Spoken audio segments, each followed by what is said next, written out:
Hello friends, welcome back to my YouTube channel Boom Study Point में। Friends, आज के इस वीडियो में हम लोग बिहार बोर्ड क्लास 6 जियोग्राफी का अध्याय 8 हमारा राज्य बिहार के बारे में पढ़ेंगे। तो आइए शुरू करते हैं। चित्र 8.1 में भारत में बिहार की अवस्थिति को दर्शाया गया है। जैसे कि ये है हमारा भारत का मानचित्र और भारत के मानचित्र में बिहार यहाँ पर अवस्थित है। बिहार भारत का एक पूर्वी राज्य है जो पूरब से पश्चिम तक 483 किलोमीटर लंबाई तथा उत्तर से दक्षिण तक 345 किलोमीटर चौड़ा है। हम अक्सर अपने आसपास के घरों में खेलने या किसी काम से आते जाते हैं। ऐसे घर हमारे पड़ोसी कहलाते हैं। ठीक इसी तरह राज्यों से सटे दूसरे राज्य भी होते हैं जो पड़ोसी राज्य कहलाते हैं। जैसे हमारे पड़ोसी एक दूसरे के काम आते हैं या एक दूसरे से प्रभावित होते हैं, ठीक वैसे ही हमारे पड़ोसी राज्य भी एक दूसरे को प्रभावित करते हैं। बिहार के उत्तर दिशा में नेपाल देश, पूरब में पश्चिम बंगाल, दक्षिण में झारखंड तथा पश्चिम में उत्तर प्रदेश राज्य है। सड़कें और रेल लाइनें अपने राज्य को पड़ोसी राज्यों से जोड़ती है। यानी कि हमारे राज्य बिहार के जो भी पड़ोसी राज्य हैं उन्हें सड़कें और रेल लाइनें एक दूसरे से जोड़ती है। अब आइए हम लोग प्रशासनिक सीढ़ियों को समझते हैं। बिहार राज्य को प्रशासनिक सुविधा के लिए 9 प्रमंडलों और 38 जिलों में बांटा गया है। एक प्रमंडल में कई जिले होते हैं और जिलों में अनुमंडल होते हैं। इन अनुमंडलों में कई प्रखंड होते हैं। ऐसे प्रखंडों की संख्या 534 है। ये प्रखंड कई पंचायतों से मिलकर बने होते हैं। जो प्रखंड होते हैं वो बहुत सारे पंचायत से मिलकर बनते हैं। बहुत सारे अनुमंडल मिलकर एक जिले का निर्माण करते हैं और कई जिले मिलकर एक प्रमंडल का निर्माण करते हैं। अब आइए हम लोग बिहार के जलवायु के बारे में पढ़ते हैं। बिहार के पूर्व में गर्म और आर्द्र जलवायु एवं पश्चिम में गर्म एवं शुष्क जलवायु मिलती है। बिहार की जलवायु मानसूनी है। यहाँ मुख्यतः 3 ऋतुएं होती है, ग्रीष्म, वर्षा और शीत। अब आइए हम लोग गर्मी के मौसम को समझते हैं। हमें कैसे पता चलता है कि गर्मी आ गई है? तो जब हम लोग बाजारों में या फिर घरों में या यात्राओं के दौरान ककड़ी, खीरा, तरबूज, कुल्फी, लस्सी, शरबत, पंखा, कूलर, घड़े और सुराही को देखते हैं, तब हमें समझ में आता है कि गर्मी का मौसम आ गया है और तापमान भी बढ़ जाता है। होली के बाद से ही गर्मी पड़नी शुरू हो जाती है जो जून तक पड़ती है। इस दौरान धूल भरी तेज हवाएं एवं आंधियां चलती है जिसे लू कहते हैं। कभी कभी हल्की वर्षा भी हो जाती है और तापमान 30 सेंटीग्रेड रहता है, जबकि गर्मी में तापमान 40 डिग्री सेंटीग्रेड से अधिक हो जाता है। हमारा अगला टॉपिक है वर्षा का मौसम। अब प्रश्न है कि वर्षा ऋतु कब आती है? इस समय हम क्या क्या करते हैं? तो वर्षा ऋतु जून के तीसरे सप्ताह से शुरू हो जाती है जिससे अक्टूबर तक बारिश होती है। बरसात का पानी खेतों, नालों, गड्ढों में भर जाता है। नदियों में उफान आता है। किसान खरीफ फसल बोने लगते हैं। दक्षिण बिहार में किसान धान के बिचड़े तैयार करके रोपते हैं। इन दिनों कुदाल, खंती, ट्रैक्टर, बैल, भैंस, प्लास्टिक के जूते, छाता इत्यादि का उपयोग बढ़ जाता है। यानी कि बरसात के दिनों में किसान अपने खेत को ट्रैक्टर या खंती से जुताई करता है और उसमें धान की फसल को बोता है। बरसात के दिनों में अधिकतर लोग प्लास्टिक के जूते का उपयोग करते हैं और छाता का उपयोग बढ़ जाता है। इन दिनों ग्रामीण क्षेत्रों की महिलाओं को भी खेती के कामों में पर्याप्त रोजगार मिल जाता है, जैसे कि धान की रोपनी का काम। नेपाल की तराई में पहाड़ी से तेजी से गिरने के बाद नदियां अपने साथ बड़ी मात्रा में मिट्टी एवं कंकड़ पत्थर लाती है जो नदियों के तल में जमा हो जाते हैं।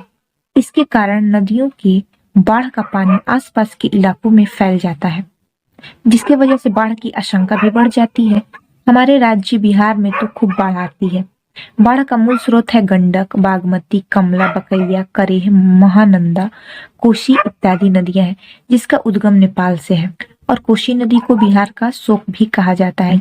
जब कोसी नदी का पानी बिहार में आता है तो बहुत ज्यादा तांडव मच जाता है, क्योंकि बाढ़ के कारण हर जगह पानी ही पानी और जल जमाव हो जाता है, जिससे सारे फसल नष्ट हो जाते हैं और लोगों में भूखमरी की स्थिति भी उत्पन्न हो जाती है।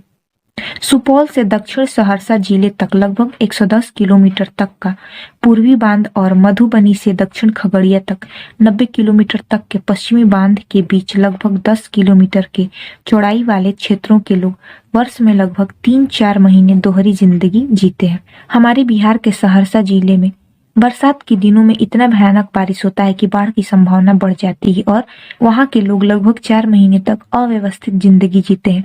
इस समय सहरसा जिले के लोग फूस और प्लास्टिक के काम चलाऊ छत और दीवार बनाकर बांधों पर रहते हैं। वे अपने मवेशियों को भी वहीं सुरक्षित रखते हैं।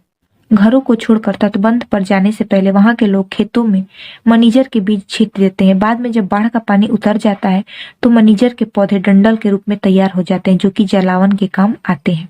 तटबंधों पर जब वे लोग रहते हैं तो ये लोग मवेशियों की दूधों की बिक्री और जो बचा कर रखे गए अनाज है, मछली पकड़कर और सरकारी सहायता से ये लोग अपना जीवन यापन करते हैं। ये अपने गांवों एवं खेतों को पानी में डूबे देखते रहते हैं। बाढ़ में घिरे गांव में अपने घरों को देखने के लिए इनके पास अपनी नाव होती है, जिसकी मदद से वे घर की देखरेख करते हैं या काम की चीजें ले आते हैं। पानी उतरते ही ये लोग वापस गांव लौटते हैं और बाढ़ द्वारा लाई गई बलुआई मिट्टी में परवल, ककड़ी, मिश्री कंद, तरबूज एवं दोमट मिट्टी में मक्का, दलहन, गेहूं आदि की फसलें उपजाते हैं और अगले 8 महीने के लिए ये लोग फिर से अपनी गृहस्थी जमाते हैं और अगले 8 महीने तक ये लोग फिर से अपनी खेती बाड़ी करके अपने अनाज को गोदाम में जमा करते हैं, ताकि अगले साल आने वाली बाढ़ की विभीषिका को ये लोग झेल सके। अब आइए हम लोग ताल क्षेत्र के एक गांव की कहानी को समझते हैं। पटना से पूरब का एक बड़ा हिस्सा फतुहा से बड़हिया मोकामा तक टाल या ताल क्षेत्र कहलाता है। जब बरसात में दक्षिण बिहार की नदियों के पानी का बड़ा हिस्सा गंगा में नहीं समा पाता है तो यह पानी पूरे इलाके में दूर दूर तक फैल जाता है और एक बड़ा ताल सा दृश्य उपस्थित करता है। रेलगाड़ी द्वारा पटना से लखीसराय जाते वक्त दोनों ओर समुद्र जैसा दृश्य दिखता है। इस ताल क्षेत्र में किसी का घर नहीं होता। यहाँ पे खरीफ फसल नहीं बोया जाता है क्योंकि यहाँ पे बहुत ज्यादा जल जमाव होता है। अक्टूबर में जब सारा पानी धरती सोख लेती है और जमीन दलदली होती है तब इसमें दलहन और रबी की फसल बोई जाती है। अब आइए हम लोग जाड़े के मौसम को समझते हैं। ये तो सभी लोग जानते हैं कि जाड़े के मौसम में ठंडक पड़ती है। इस समय लोग लकड़ी जलाकर अलाव तापते हैं। गरम गरम चाय सबको भाता है। उनकी बिक्री भी बढ़ जाती है। ठंड से बचने के लिए लोग स्वेटर और मफलर बांधते हैं। ठंड का जो मौसम होता है ये दुर्गा पूजा से सरस्वती पूजा तक चलता है। इन दिनों तापमान कम हो जाता है। दिसंबर जनवरी महीने में शीतलहर चलती है। शीतलहरी में तापमान 5 से 10 डिग्री सेंटीग्रेड तक चला आता है। प्रायः दोपहर तक कोहरा छाया रहता है। अब आइए हम लोग कृषि व्यवसाय को समझते हैं। कृषि व्यवसाय में अधिकतर चीजें खेतों पर ही निर्भर करती हैं। जिस परिवार के लोग खेती से अपना गुजारा चलाते हैं उनके लिए खेती ही सब कुछ होता है। कृषक परिवार के सभी लोग खेत और खलिहान में काम करने जाते हैं। वे कई प्रकार की फसलों का उत्पादन करते हैं। गांव में यही प्रमुख व्यवसाय है। हमारे राज्य बिहार में धान की खेती प्रमुख है। धान से ही चावल प्राप्त होता है। यही हमारा प्रमुख खाद्यान्न है। चावल के बाद दूसरे स्थान पर आता है गेहूं, मक्का, दलहन और तिलहन।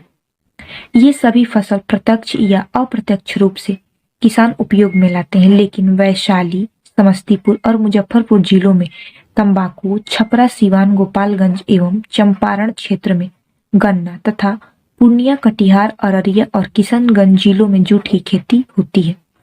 इन फसलों को कारखानों में ले जाया जाता है। तंबाकू से सिगरेट और बीड़ी, गन्ना से चीनी, गुड़ एवं जूट से पाट के सामान बनाए जाते हैं।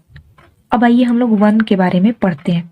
बिहार में मात्र 6.4% भूभाग पर ही वन है, यानी कि बिहार राज्य में बहुत ही कम प्रतिशत भूभाग पर वन है। उत्तर पश्चिम में हिमालय की तराई में सोमेश्वर की पहाड़ियों में जंगल मिलते हैं। अररिया एवं पूर्णिया जिलों के कुछ हिस्सों में विरल ही वन पाए जाते हैं। जमुई एवं बांका जिलों के भी कुछ हिस्सों में जंगल है। गया तथा नवादा जिलों में भी झारखंड की सीमा से सटे कुछ हिस्से ही वन से आच्छादित हैं। राजगीर की पहाड़ियों तथा कैमूर पहाड़ियों पर भी वन मिलते हैं, लेकिन अधिकतर क्षेत्रों में विरल वन है। अब आइए हम लोग तंबाकू के बारे में पढ़ते हैं। हमने अक्सर कई लोगों को तंबाकू खाते देखा हो। तंबाकू की दुकान पर सरायसा तंबाकू का बोर्ड लिखा होता है। इसका मतलब क्या है? उत्तर बिहार में समस्तीपुर, मुजफ्फरपुर और वैशाली जिलों के कुछ प्रखंडों में तंबाकू उपजाया जाता है। इन इलाकों को संयुक्त रूप से सरायसा क्षेत्र बोला जाता है। यह किसी खास गांव का नाम न होकर तंबाकू उत्पादन करने वाले पूरे इलाके का ही नाम है, जिसको सरायसा तंबाकू कहते हैं। इस इलाके का तंबाकू देश के अन्य राज्यों में भी भेजा जाता है। सरायसा क्षेत्र के जो किसान होते हैं वो तंबाकू उत्पादन करने के लिए खेतों को बहुत ही अच्छे तरीके से साफ करते हैं। उसके पत्तों को सुखाते हैं और फिर उन्हें व्यापारियों के हाथों बेच देते हैं। अधिकतर छोटे दुकानदार की अर्थोपार्जन का साधन यही तंबाकू की बिक्री है। इस इलाके के किसान बड़ी मेहनत से तंबाकू के पौधे उगाते हैं। यहाँ की मिट्टी भी चूना युक्त होती है। एक सीधे में एक एक हाथ की दूरी पर चारों तरफ छोड़ते हुए तंबाकू के पौधे रोपे जाते हैं। शुरुआत के एक सप्ताह तक धूप से बचाने के लिए दिन में पौधों को केले के पत्तों या टोकरी से ढक देते हैं। क्यारियों में खरपतवार एवं ढेले बिल्कुल नहीं रहते। तंबाकू के पौधे धीरे धीरे बड़े होकर फैलते हैं। बाद में इन्हीं पत्तों को तोड़कर उन्हें भिंगा भिंगा कर धीरे धीरे सुखाते हैं और पत्तों को लपेट कर रखते जाते हैं। चूंकि सरायसा इलाके के तंबाकू काफी कड़कदार होते हैं, इसलिए तंबाकू बेचने वाले सरायसा के नाम का इस्तेमाल तंबाकू को प्रभावशाली बनाने के लिए करते हैं। अब हमारा प्रश्न है कि मीठी चीनी कहाँ से आती है। चीनी की खेती अधिकतर बिहार के उत्तर पश्चिम में स्थित गोपालगंज या पश्चिम चंपारण में होती है। यहाँ पे नेपाल की पानी बहकर आता है और अपनी मिट्टी में चूने का अंश लाता है। यह मिट्टी ईख की खेती के लिए उपयुक्त होती है। यहाँ के जो किसान होते हैं वो खेत से ही अपने गन्ने को सीधे व्यापारियों के हाथों बेच देते हैं, जिसकी वजह से उन्हें कुछ नकद पैसा भी मिल जाता है। इसीलिए यहाँ के जो किसान होते हैं वो गन्ना उपजाना पसंद करते हैं। किसान भी गन्ने की फसल एक ही खेत में 2-3 बार लगातार उपजाकर नगद पैसा प्राप्त कर लेते हैं और उसी गन्ने को चीनी मिलों में ले जाकर उनसे चीनी बनाई जाती है और फिर यहाँ से जो चीनी होती है वो बोरों में भरकर बाजार तक पहुंचती है। जो छोटे किसान होते हैं वो गन्नों की पिराई खलिहानों में ही करके उसके रस से गुड़ बना लेते हैं और इन गुड़ों की बिक्री भी सहज ढंग से कर देते हैं। बहुत सारे लोग इन चीनी मिलों में ही रोजगार करते हैं। वहाँ के जो स्थानीय लोग होते हैं वो गन्ने को ढोने के लिए ट्रैक्टर खरीदकर किराए पे देते हैं। यानी कि जब खेतों में गन्ने उपज जाते हैं तो ट्रैक्टर के माध्यम से उसे मिलों में पहुंचाया जाता है, जिसके वजह से बहुत सारे लोगों को रोजगार भी मिल जाता है। अब आइए हम लोग वन्य प्राणी के बारे में पढ़ते हैं। बिहार के जंगल में अनेक जानवर रहते हैं, जैसे कि बाघ, भालू, हिरण, बारहसिंगा, नीलगाय और हाथी जैसे अनेक जानवर जंगल में मंगल मनाते हैं। बाघ जो है वो हमारा राष्ट्रीय पशु है। एक ऐसा समय था कि बिहार के घने जंगलों में बाघ और हाथियों की भरमार थी, लेकिन बढ़ती जनसंख्या के कारण जंगल कटते गए और जंगली जानवर घटते गए। आज भी पश्चिम चंपारण जिले के वाल्मीकि नगर अभयारण्य में रात्रि के समय बाघों की दहाड़ सुनाई देती है। यहाँ पर बाघ के अतिरिक्त जंगली सुअर, भालू और हिरण भी बहुलता से मिलते हैं। वाल्मीकि नगर अभयारण्य के अतिरिक्त रोहतास जिले का कैमूर अभयारण्य, नालंदा जिले का राजगीर अभयारण्य, गया में गौतम बुद्ध अभयारण्य और खड़गपुर की पहाड़ियों के बीच अवस्थित भीम बांध अभयारण्य पाए जाते हैं। गंगा और सोन नदी के दियारे में उगी लंबी घासों के बीच नीलगायों को दौड़ते देखा जा सकता है। यहाँ सांप की विभिन्न प्रजातियां भी मिलती है। इनमें गेहुअन यानी कि कोबरा, करैत, धामिन इत्यादि मुख्य रूप से मिलते हैं। इसी प्रकार बेगूसराय जिले के काबर झील क्षेत्र में जाड़े के मौसम में देसी और विदेशी पक्षियों का झुंड भी देखा जा सकता है। पटना नगर में अवस्थित संजय गांधी जैविक उद्यान भी जंगली जानवरों को नजदीक से देखने का एक आकर्षक जगह है। जाड़े के दिनों में पटना के दानापुर सैनिक छावनी के निकट गंगा तट पर साइबेरियन क्रेन भारी संख्या में प्रति वर्ष आते हैं। पर्यटकों की सुविधा के लिए सरकार ने यहाँ वॉच टावर बनाने का निर्णय किया है ताकि लोग इन पक्षियों को सुविधाजनक ढंग से देख सके। हमारा अगला टॉपिक है जनसंख्या। हमारे देश में प्रत्येक 10वें वर्ष जनगणना होती है। 2011 ईस्वी की जनगणना के अनुसार बिहार में कुल जनसंख्या 10,38,04,637 थी। बिहार से अधिकतर लोग सिर्फ उत्तर प्रदेश और महाराष्ट्र में रहते हैं। यहाँ अधिकतर लोग गांव में रहते हैं। यहाँ कई बड़े नगर भी हैं। बिहार की राजधानी पटना सबसे बड़ा नगर है। इस नगर में करीब 20 लाख लोग रहते हैं, यानी कि पटना की आबादी बिहार में सबसे ज्यादा है। बिहार की जनसंख्या तेजी से बढ़ रही है। इसी का प्रभाव है कि वनों को काटकर लगातार खेत बनाया जा रहा है। गहन खेती करने से भी मिट्टी की उर्वरता शक्ति कम होती जा रही है। ऐसा इसलिए होता है कि एक ही खेत से लगातार कई प्रकार की फसलें उपजाई जाती है। दूसरा कारण ये है कि अधिक उत्पादन प्राप्त करने के लिए बहुत सारे रासायनिक खादों का भारी मात्रा में उपयोग किया जा रहा है। यह भी भूमि की उर्वरता शक्ति को नष्ट करने का महत्वपूर्ण कारण है। शहरों की वृद्धि से परिवहन साधनों में भी वृद्धि होती है, यानी कि जितना ही ज्यादा शहरों की वृद्धि हो रही है, परिवहन के साधन भी उतना ही अधिक बढ़ते जा रहे हैं। इन कारणों से प्रदूषण भी फैल रहा है। बिहार की जनसंख्या वृद्धि को रोकना बहुत ही ज्यादा जरूरी है और इसके लिए सबसे ज्यादा जरूरी है सभी लोगों को शिक्षित होना। तो फ्रेंड्स, हम लोगों ने अध्याय 8 हमारे बिहार के बारे में पढ़ लिया है। अगले वीडियो में हम लोग इसका क्वेश्चन आंसर सॉल्व करेंगे। वीडियो अगर अच्छा लगा हो तो लाइक, कमेंट एंड शेयर कीजिए। अगर चैनल पर नए हैं तो चैनल को सब्सक्राइब कर दीजिए, बेल आइकन प्रेस कर दीजिए ताकि आने वाली वीडियो का नोटिफिकेशन सबसे पहले आपको मिले।